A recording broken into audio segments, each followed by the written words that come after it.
জিলহজের প্রথম দশকের আমল নিয়ে শায়েখ আহমাদুল্লাহ বলেছেন, জিলহজ মাস অতি সন্নিকটে। এ মাসের প্রথম 10 দিন অত্যন্ত ফজিলতপূর্ণ। রমজান মাসকে ইবাদতের বসন্তকাল হিসেবে আমরা সবাই জানি, কিন্তু রমজানের বাইরে আরও একটি ইবাদতের বসন্তকাল আছে, সেটা আমরা খুব কম মানুষই জানি। সেই বসন্তকাল হল জিলহজের প্রথম 10 দিন। এই দিনগুলো আল্লাহর কাছে এত প্রিয় যে এই সময়ের আমলের মাধ্যমে একজন বান্দা সহজেই আল্লাহর প্রিয় পাত্র হয়ে উঠতে পারে। জিলহজের প্রথম দশকের গুরুত্ব ও ফজিলত। মহান আল্লাহ সূরা ফজরের 2 নম্বর আয়াতে 10 রাতের শপথ করেছেন। অধিকাংশ মুফাসসিরের মতে এখানে 10 রাত বলতে জিলহজের প্রথম 10 রাতকেই বোঝানো হয়েছে।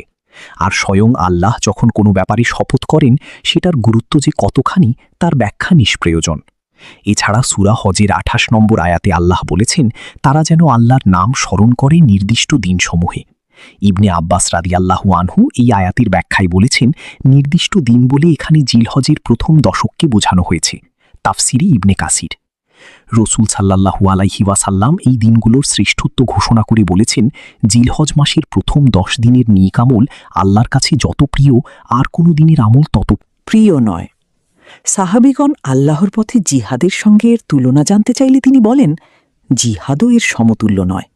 তবে সেই ব্যক্তির কথা ভিন্ন, যে নিজের প্রাণ ও সম্পদ নিয়ে জিহাদে বেরিয়ে গেল এবং কোনো কিছুই আর নিয়ে ফিরে এলো না। বুখারী। হাফেজ ইবনে হাজার আসকালানী রহিমাহুল্লাহ বলেন, এই দশকের বিশেষত্বের কারণ হল এখানে ইসলামের 5টি মৌলিক স্তম্ভের ঈমান, সালাত, যাকাত, সিয়াম ও হজ এক অনন্য সমন্বয় ঘটে, যা বছরের অন্য কোনো সময়ে সম্ভব হয় না। জিলহজের প্রথম দশকের বিশেষ আমলসমূহ: 1. অধিক পরিমাণে আল্লাহর জিকির করা, সূরা হজ 28। 2. নেক আমল ও ভালো কাজের প্রতি বিশেষভাবে যত্নবান হওয়া, কেননা মহান আল্লাহর কাছে অন্যান্য সময়ের আমলের চেয়ে জিলহজ মাসের প্রথম 10 দিনের আমল অধিক প্রিয়। বুখারী 969। 3. অন্য সময়ের তুলনায় এই দিনগুলোতে পাপ কাজ পরিহারে অধিক সচেষ্ট থাকা, সূরা তওবা 36। 4. সামর্থ্যবান হলে হজ করা। হজ ইসলামের মৌলিক 5টি স্তম্ভের একটি। যাদের সামর্থ্য আছে তাদের উপর হজ ফরজ। আবার কবুল হজের প্রতিদান জান্নাত ছাড়া অন্য কিছু নয় মর্মে নবীজি সাল্লাল্লাহু আলাইহি ওয়াসাল্লামের সুসংবাদ রয়েছে।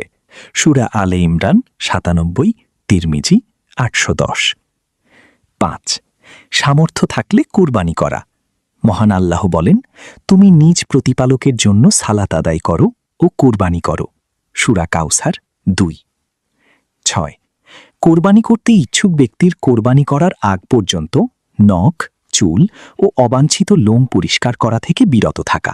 মুসলিম 1977। এ হাদিসে যদিও কোরবানিদাতাকে চুল, নখ ইত্যাদি কাটা থেকে বিরত থাকতে বলা হয়েছে, তবে বিভিন্ন বর্ণনা থেকে বোঝা যায় যে যাদের কোরবানি করার সামর্থ্য নেই তারাও ফজিলতপূর্ণ এই আমলটি করতে পারেন। এমনকি শিশুদেরও চুল, নখ কাটা থেকে বিরত রাখা উত্তম। আবু দাউদ ৭৮৮৯, আল মুস্তাদরাক আলা সহিহাইন ৭৫২০। 7.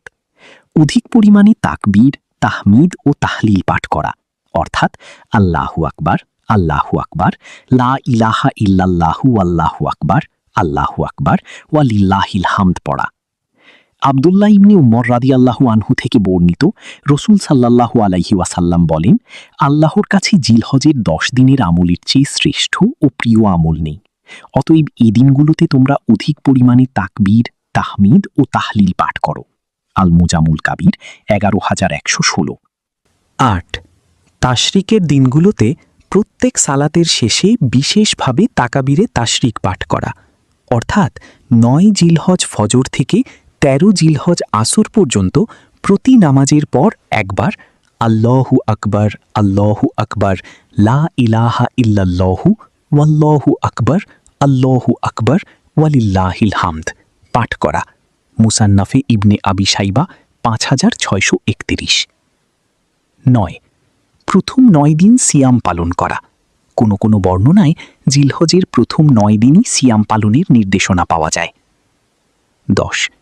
আরাফার দিন বিশেষভাবে রোজা রাখা, কেননা আরাফার দিনের রোজা রাখলে আশা করা যায় মহান আল্লাহ তার পেছনের এবং সামনের 1 বছরের সুগিরা গুনাহ ক্ষমা করে দেবেন।